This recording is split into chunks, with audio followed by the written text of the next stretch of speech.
हमारा संविधान साफ साफ कहता है कि धर्म के आधार पर आरक्षण हो ही नहीं सकता।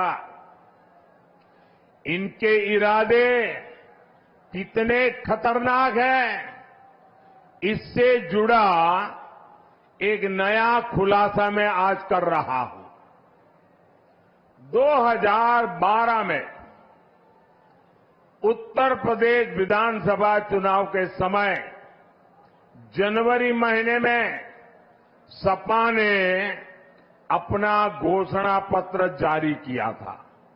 2012 तब सपा ने अपने घोषणा पत्र में कहा था, जैसे दलितों को, पिछड़ों को आरक्षण मिला है, वैसे ही मुसलमानों को आरक्षण दिया जाएगा। ये सपा ने 2012 के घोषणा पत्र में कहा था। सपा ने डंके की चोट पर कहा था कि वो इसके लिए संविधान तक बदल देगी। इसके बाद आप नीचे रखो भैया, पीछे परेशान हो रहे हैं। पहला आप अपने बेटे को कंधे पे बिठाए रखा, लोग परेशान हुए। अब आप दूसरे का चित्र उठा के ले आए, फिर लोगों को परेशान कर रहे हैं। इसके बाद 2014 के लोकसभा चुनाव में सपा ने फिर अपना घोषणा पत्र जारी किया।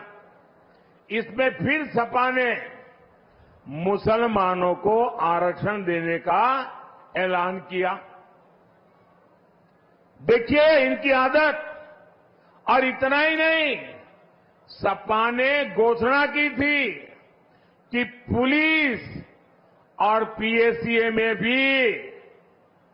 में भी 15% आरक्षण मुसलमानों को दिया जाएगा।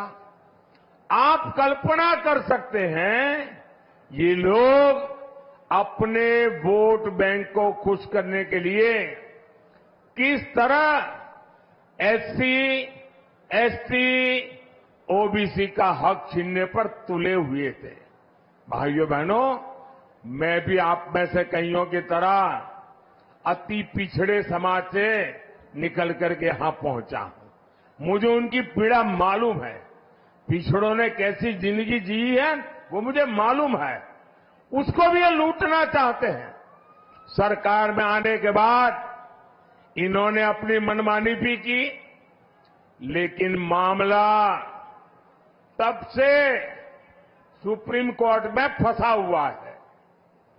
बावजूद इसके ये पिछले दरवाजे से ओबीसी का हक, अति पिछड़ों का हक मुसलमान को देते रहे हैं। लेकिन बार बार कभी हाई कोर्ट, कभी सुप्रीम कोर्ट इसको रोक लगाती है, गंभीर सवाल पूछती है, मामले लटके रहते हैं। अब इसलिए इन्होंने क्या सोचा है कि अब इंडी वालों ने तय किया है कि मुसलमानों को आरक्षण देने के लिए, एससी, एसटी, ओबीसी, अति पिछड़ों का आरक्षण छीनने के लिए अब वो आखिरी उपाय खोज लिया है। और वो आखिरी उपाय है उनका संविधान में बदल लाना, संविधान में लिख देना। वो कहते हैं कि संविधान में लिखेंगे मुसलमानों को आरक्षण दिया जाएगा। और इसलिए ये लोग संविधान बदलना चाहते हैं। ये कोर्ट कचहरी के झंझट को एक बार में ही खत्म करना चाहते हैं। मैं आपसे पूछना चाहता हूं मेरे भाई बहन, क्या आप ये होने देंगे? क्या आपका हक जाने देंगे? क्या वोट बैंक के आधार पर हक छीना जाएगा? क्या बाबा साहब आंबेडकर की पीठ पे छुरा भोंकने देंगे? क्या संविधान का अपमान होने देंगे? क्या संविधान की हत्या करने देंगे? साथियों, सपा कांग्रेस के लोग वोट बैंक को समर्पित है। वहीं मोदी गरीब, दलित, पिछड़ों के हितों के लिए समर्पित है। मोदी 5 साल तक मुफ्त अनाज दे रहा है। मोदी 5 लाख रुपए तक मुफ्त इलाज दे रहा है। अब तो मोदी की गारंटी है, जितने भी परिवार हैं, मोदी हर परिवार के बुजुर्ग को मुफ्त इलाज कराएगा। साथियों, पीएम किसान सम्मान निधि से मिर्जापुर के किसानों के खाते में करीब 1000 करोड़ रुपए पहुंचे हैं। मोदी ने 4 करोड़ पक्के घर बनाकर दे दिए। 3 करोड़ पक्के घर गरीबों को और मिलने वाले हैं। ये एक एक घर लाखों रुपए का है, जो माता बहन के नाम पर मिल रहा है। साथियों, आप बिजली से कमाई कर सके, मोदी इसके लिए भी रास्ता बना रहा है।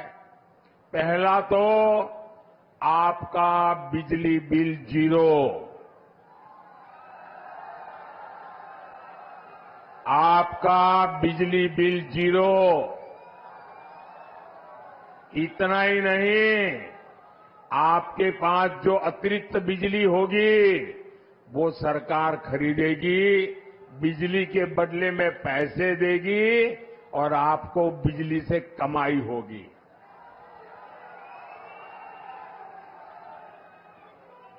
और इसलिए मोदी ने पीएम सूर्यघर मुफ्त बिजली की योजना शुरू की है। ये शुरू कर दिया है, वादा नहीं कर रहा हूं, गारंटी चालू हो गया काम।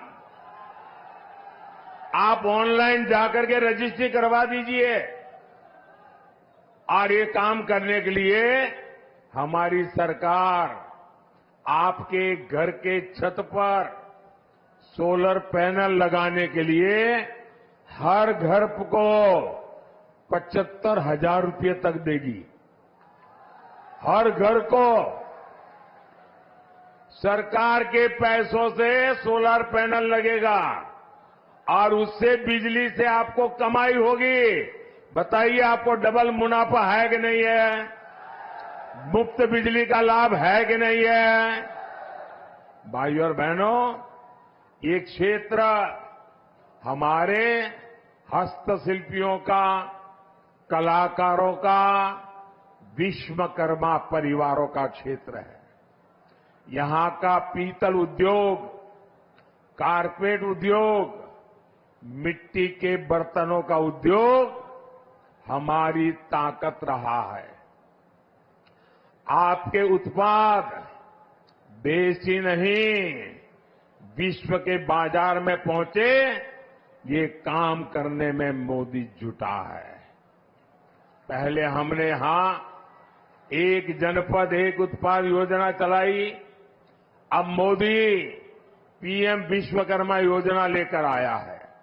इस योजना के तहत विश्वकर्मा साथियों को ट्रेनिंग सरकार दे रही है, आधुनिक औजारों के लिए पैसा दे रही है और बैंक से लाखों रुपयों की सीधी मदद भी पहुंचा रही है।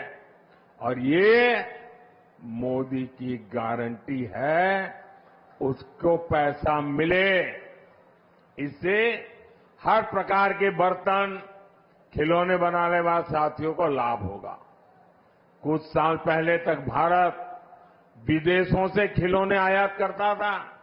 मैंने देश के खिलौने उद्योग को प्रोत्साहन दिया, उनका हाथ पकड़ा। आज भारत के खिलौने पूरी दुनिया में पहुंच रहे हैं। इसलिए मिर्जापुर के खिलौना बनाने वाले साथियों के लिए भी अवसर ही अवसर है। भाइयों और बहनों, मिर्जापुर और रॉबर्ट्सगंज नारी सशक्तिकरण के मॉडल बनकर उभरे हैं। बहन अनुप्रिया तो मेरे मंत्रिमंडल की एक मजबूत साथी है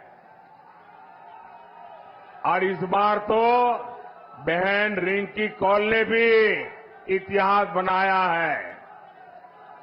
अगर मैं गलत नहीं हूं तो ये रॉबर्ट्सगंज से पहली महिला उम्मीदवार है। और देखिए मेरा नाता कैसा है।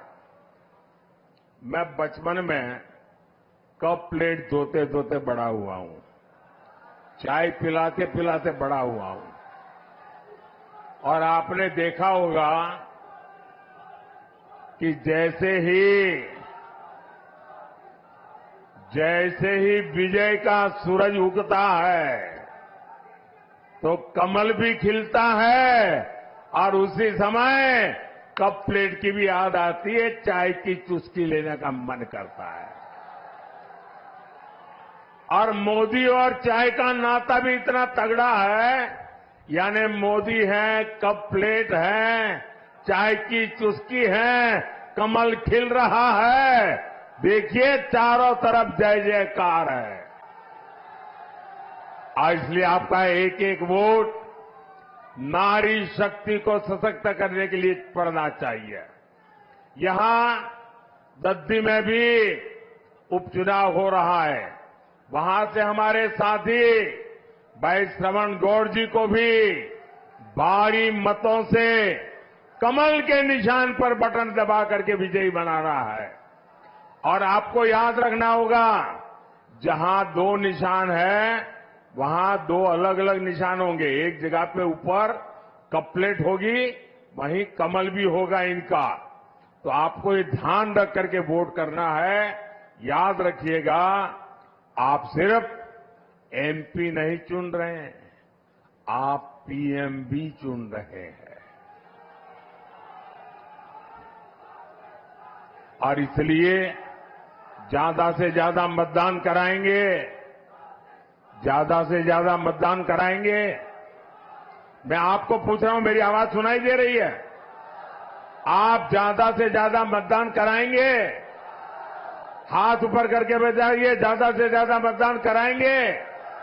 हर पोलिंग बूथ में विजयी होके आएंगे, घर घर जाएंगे, मतदान के पुराने सारे रिकॉर्ड तोड़ेंगे।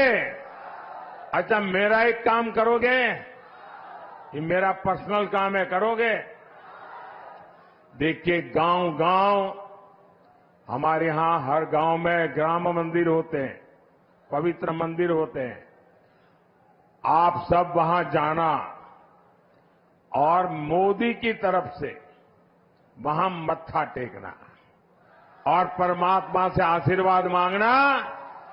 मोदी के लिए नहीं, मोदी के परिवार के लिए नहीं, 140 करोड़ देशवासियों के लिए विकसित भारत बनाने के लिए आशीर्वाद मांगना। मांगेंगे? हर मंदिर में जाएंगे, हर तीर्थ स्थान में जाएंगे, श्रद्धापूर्वक परमात्मा से प्रार्थना करेंगे। बोलिए भारत माता की, भारत माता की। बहुत बहुत धन्यवाद।